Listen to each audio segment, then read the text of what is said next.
Nesvarbu, kokiu keliu mes sektume, kartas nuo karto priminkime savo, koks yra dvasinio žmogaus, vidinio žmogaus idealas ir kam mes esame pašaukti. Jei religija yra tik tai susibūrimas, pabuvimas kartu, susitikimas su kitais žmonėmis ar asmenybės dalis, trumpas pojūtis lengvumo, pabėgimas nuo realybės, tai yra labai paviršutiniška. Jei norime tikro artumo su Dievu, turime mirti, atiduoti savo gyvenimą. Kuomet iš mūsų nelieka nieko, kuomet tampame tikrai tušti, tuomet patiriame Dievo malonę ir artumą.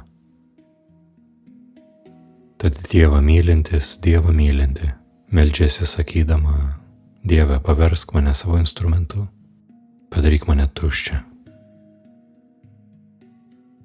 Padėk man mirti visam prieraišumui, prie formų, įvairių reakcijų, kurias sutinku dienos metu. Dieve, išmokyk mane priimti visas gyvenimo situacijas iš tavo rankų, joms nesipriešinant, atminti tave akimirką iš akimirkos. Suteiki mums nesiblaškantį protą, nukreiptą į vienovę, į tavo artumą. Suteiki mums pastovumą ir tegul visi konceptai, visos idėjos, kurios mane dengia nuo tavęs, sudūžta. Sudūžtu aš tarsi stiklainis tavo rankose, tapęs nebesurenkamas, nebeturintis formos, nebeturintis savybių, nebeturintis vardo.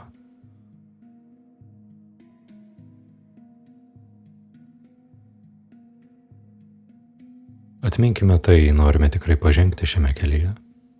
Dievo artumas gilėja su pasidavimu, su atidavimu viso to, kas esame. Kitaip tariant, atidavimu to, kuo nesame. Nes iš tikrųjų kiekvieno širdyje mūsų prigimtis yra dieviška. Tavo prigimtis yra meilė, uždengta asmenybės, proto, įvairių koncepcijų, skirtumų, dualumo, uždengta prisirišimo prie vardo, prie formų, prie įvairių įvykių ir reakcijų, prie praeities ir ateities.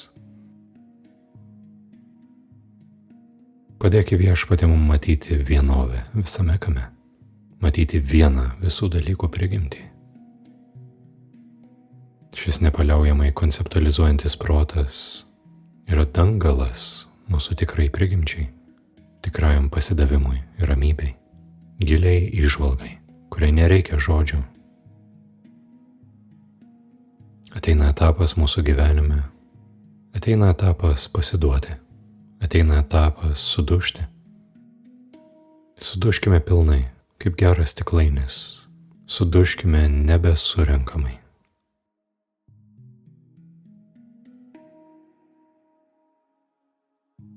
Iš tikrųjų, mums reikia didžio pasitikėjimo, kai atremiame savo protą į tuštumą ir tampame nieku.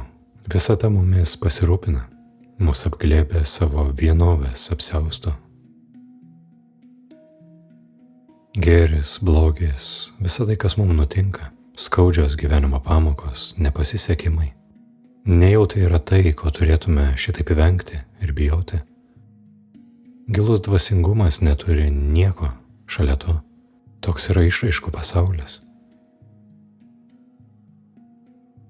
Ar esu laimėje, apsupta didžio džiaugsmo ir pilnatvės?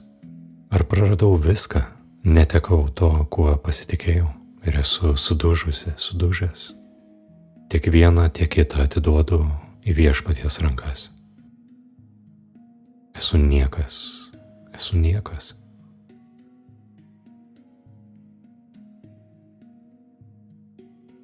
Atsitapatinkime nuo šio mažyčio proto, mažytės asmenybės, nuo viso šio vyksmo.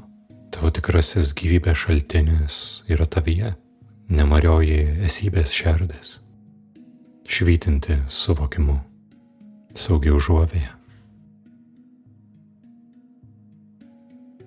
Atremti protą į tuštumą pasaulyje atrodo beprotybė, tačiau ar nelygiai tokia pati beprotybė yra pasitikėti formomis, paskęsti į formų pasaulį?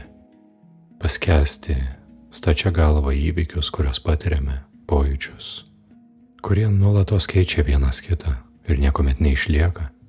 Visos situacijos transformuojasi amžinai. Tad kam mums panirti kiekvieną jų, užmirštant save? Jei patiriame didį sielvartą, netektį, skausmą, nepanirkime į tai, sėdėkime skausme atmindami save, priimdami jį tarsi gerą draugą, apkabindami save. Taip neprarasime Dievo pamokų ir mumyse atsispindės gelmė. Mums nereikia nei stengtis, šypsotis, nei dar kaip nors atrodyti. Tai yra nesusiję su tuo, ko iš tikrųjų esame. Mūsų prigimtis yra pati palaima, pati ramybė ir pilnatvė. Natūraliai tampame ramūs ir laimingi. Visgi jinai yra anapus visų išraiškų, visų asmenybių, visų įvykių, visų kaitų. Ar tu atrodai taip ar kitaip, ar taip apsirengusi ar kitaip, ar neatrodai visai dvasinga kitiem, ar dvasingas kitiem žmonėm, ar tai yra svarbu? Tu pažinai save, pažinai Dievą anapus visų šių formų, jos iš tavęs niekas netims.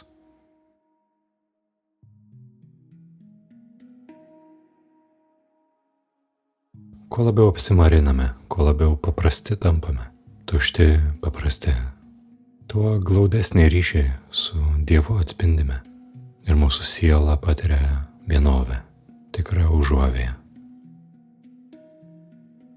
Mirti savo, mirti įvairioms reakcijoms, įvykius yra šio mokymo dalis, yra artėjimo su Dievu dalis. Turėję autentišką atpažinimą ir atidavę save Viešpačiui, patirsime, jog pamažu, po truputį, šis dvasinis gyvenimas mumyse subręsta ir galime atlikti įvairiausius darbus be didesnio išsiblaškymo. Matydami visų įvykių, visų formų, visų garsų, vaizdų, darbų, kurios darome tuščią prigimtį, neprisirišdami prie darbo, kurį atliekame. Ir tam reikia kantrybės, tam reikia šiek tiek laiko ir pasitikėjimo. Pernelyg didelis noras greitai pasikeisti yra dar viena forma. Sudaužykime ir ją. Pasiduokime tokie, kokie esame čia ir dabar, akimirka iš akimirkos. Tapę tikrai tušti, tapsime geri Dievo instrumentai.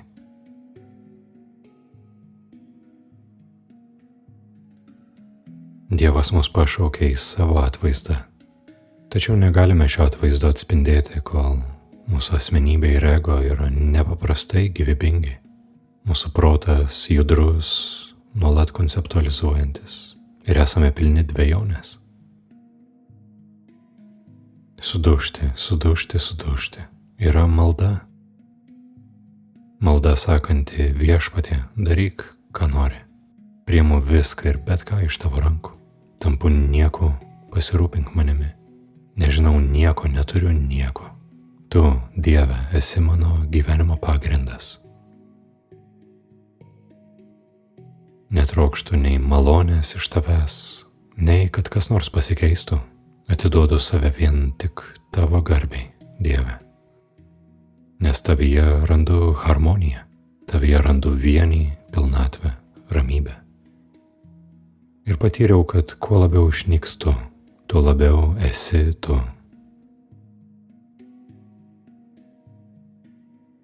Te padeda mums Dievas eiti šventųjų keliu, savęs išsižadėjimo keliu, tobulos mirties pasauliui keliu. Tuomet ir tik tuomet galėsime iš tiesų mylėti pasaulį, atlikdami jame įvairius darbus, regėdami Dievą visame kame, savo patyrimu. Tapkime gerų pavyzdžių kitiem, kurių tiek nedaug aplinkui. Atsimindami, kad ne mes esame šis pavyzdys ir ne mes esame šis atvaizdas, į kurį mus formuoja Dievo dvasia, bet tai yra Dievo meilė visame kame. mirtis tam, kas laikina.